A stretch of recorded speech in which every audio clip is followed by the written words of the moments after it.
گفتگو قلعے سے۔ تحریر ڈاکٹر جاسم محمد متو۔ میں نے ایک بڑے جنگل میں ایک عظیم الشان قلعہ دیکھا۔ میں حیرت سے اس کی طرف بڑھتا گیا کہ یہ قلعہ یہاں کیوں ہے۔ میں جب قریب پہنچا تو آواز آئی، تم کون ہو؟ میں نے کہا، میں دعوت کا ایک مسافر ہوں، تمہارے بارے میں جاننا چاہتا ہوں۔ قلعے نے کہا، میں اسلامی تحریک ہوں۔ میں نے پوچھا، اسلامی تحریک کا قلعے سے کیا تعلق؟ قلعے نے جواب دیا، میں تحریک کی ایک علامت ہوں، کیونکہ تحریک کے کارکن اپنے تحریکی سفر میں مجھے پناہ گاہ کے طور پر استعمال کرتے ہیں اور یہاں سے ان کو زیادہ سفر، حوصلہ اور مدد ملتی ہے۔ اس طور سے میں اسلامی تحریک کا ایک قلعہ ہوں۔ میں نے پوچھا، کیا تم سے میدان عمل میں مصروف داعیان حق کا تعلق ہے؟ قلعہ، ہاں، اور وہ بہت ہیں، اور اسلامی تحریک کے مضبوط قلعے کے پشت پناہی انہیں حاصل ہے۔ میں نے کہا، اچھا یہ بتاؤ داعی حق کیسا ہوتا ہے؟ قلعہ، داعی حق کی مثال یوں سمجھو کہ ایک جنگل میں لوگ سو رہے ہیں اور جنگل میں آگ لگ گئی ہو اور ایک آدمی نے دیکھ لیا ہو اور وہ بے قرار اندر گھس گیا اور سب کو جگانے لگا تاکہ وہ سب بیدار ہوں، ایک دوسرے کو بیدار کریں اور جنگل کی آگ سے خود کو اور دوسروں کو بچائیں۔ کچھ لوگ اس آواز پر جاگ جاتے ہیں اور اس کے ساتھ باہر نکلنے کی راہ تلاش کرتے ہیں، اور جو نہیں سنتے، سوتے رہتے ہیں، وہ جنگل کی آگ کا نوالا بن جاتے ہیں۔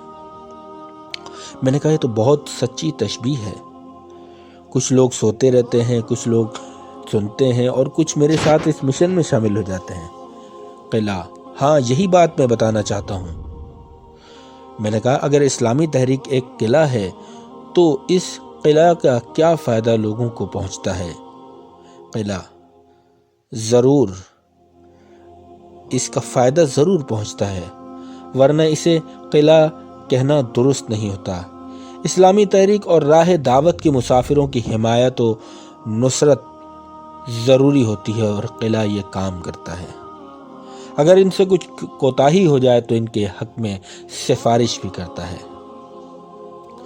میں نے کہا، مجھے محسوس ہوتا ہے کہ میں کمزور ہوں، دعوت دین کے مشن میں مجھ سے کچھ نہیں ہو سکے گا، میرے اندر کوئی خاص صلاحیت نہیں کہ میں تحریک کو کچھ دے سکوں۔ قلعہ، میرے جیتے جی تم ایسی بات نہ کرو، تم میری چار دیواری میں داخل ہو جاؤ اور داعیان حق کی صف میں کھڑے ہو جاؤ، پھر دیکھو تم کتنے کارنامے سر انجام دے سکو گے۔ شیخ عبد البدی صقر فرماتے تھے، جماعت میں ایسا نہیں ہوتا کہ کچھ کمزور ہوں اور کچھ طاقتور، بلکہ جماعت میں آ کر تو سب اللہ کے بندے اور آپس میں بھائی بھائی بن جاتے ہیں۔ ایمانی جماعت میں جو طاقتور ہوتا ہے وہ جماعت کے لیے طاقتور ہوتا ہے، اور جو کمزور ہوتا ہے وہ جماعت کے ذریعے طاقتور بن جاتا ہے۔ میں نے کہا، اس کا مطلب میں تمہارے اندر آ کر بہت طاقتور بن جاؤں گا؟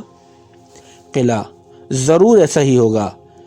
اس کے لیے ضروری ہے کہ تم اپنی زندگی میں ایک سلوگن اختیار کرو اور پوری مضبوطی کے ساتھ کبھی اس سے دستبردار نہ ہو، تبھی میں تمہاری زندگی کا حقیقی قلعہ بن سکوں گا۔ میں نے کہا، وہ سلوگن کیا ہے؟ قلعہ، ارشاد ربانی ہے، اور اس سے اچھی بات کس کی ہو سکتی ہے جو اللہ کی طرف بلائے، نیک عمل کرے اور کہے میں فرما برداروں میں سے ہوں۔ میں نے کہا، اس سلوگن کا تقاضا کیا ہے؟ قلعہ، ہر وقت اللہ کی طرف بلانے کا کام۔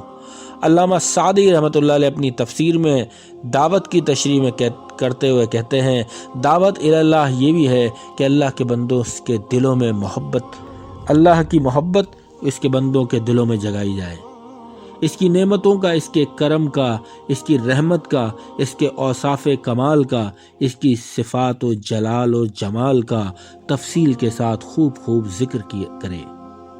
دعوت اللہ یہ بھی ہے کہ لوگوں کو ترغیب دی جائے کہ وہ علم اور ہدایت کو اللہ کی کتاب اور رسول کی سنت سے حاصل کریں، ہر طرح سے لوگوں کو اس پر ابھارا جائے۔ دعوت اللہ یہ بھی ہے کہ اخلاق کی تعلیم عام کی جائے اور لوگوں کو بتایا جائے کہ اللہ کے بندوں کے ساتھ کس طرح بھلائی سے پیش آئیں اور کس طرح برائی کا بدلہ بھلائی سے دیں۔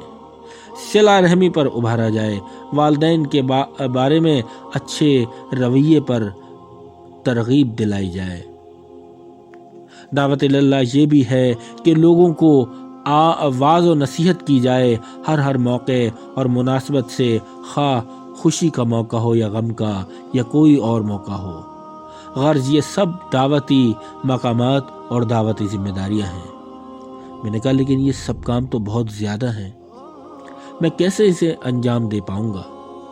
پہلا، دیکھو سارے کام ایک ہی وقت میں انجام نہیں دینا ہے، لیکن یہ عزم کر لو کہ جب بھی جس کام کا موقع ہاتھ آ جائے گا اسے ضرور کرو گے۔ پوری زندگی مواقع تلاش کرتے رہو اور کوشش کے باوجود اگر کوئی کام نہ کر سکو تو دل چھوٹا مت کرنا۔ اللہ کسی کو اس کی استطاعت سے زیادہ مکلف نہیں بناتا۔ جس نے اللہ کی ایک آیت، رسول اللہ صلی اللہ علیہ وسلم کی ایک سنت بھی لوگوں تک پہنچائی تو اس نے دعوت کا کام کیا۔ میں نے کہا میں فیصلہ کرتا ہوں آج ہی سے دعوت دین کی راہ پر نکل پڑوں گا، اللہ میری مدد کرے۔ قلعہ، جب تم نے شروعات کا فیصلہ کر لیا ہے تو سید قطب شہید کی یہ بات جو بہت قیمتی ہے سن لو۔ انہوں نے کہا ایمان کی حقیقت دل میں پوری طرح جاگزی نہیں ہوتی جب تک اس دین کے معاملے میں لوگوں کے ساتھ کشمکش سے نہ گزرے۔ دل سے کشمکش کہ لوگ جس باطل سے چمٹے ہوئے ہیں اور جس جاہلیت کے علم بردار ہیں ان سے نفرت کرے اور دل میں عزم کرے کہ ان کو باطل سے حق کی طرف اور جاہلیت سے اسلام کی طرف لانا ہے۔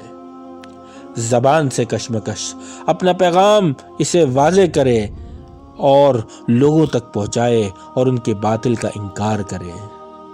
طاقت سے کشمکش کہ جب وہ طاقت کا استعمال کرے اور ظلم کا راستہ اختیار کر کے ہدایت کے راستے سے روکیں تو ان کا مقابلہ کیا جائے۔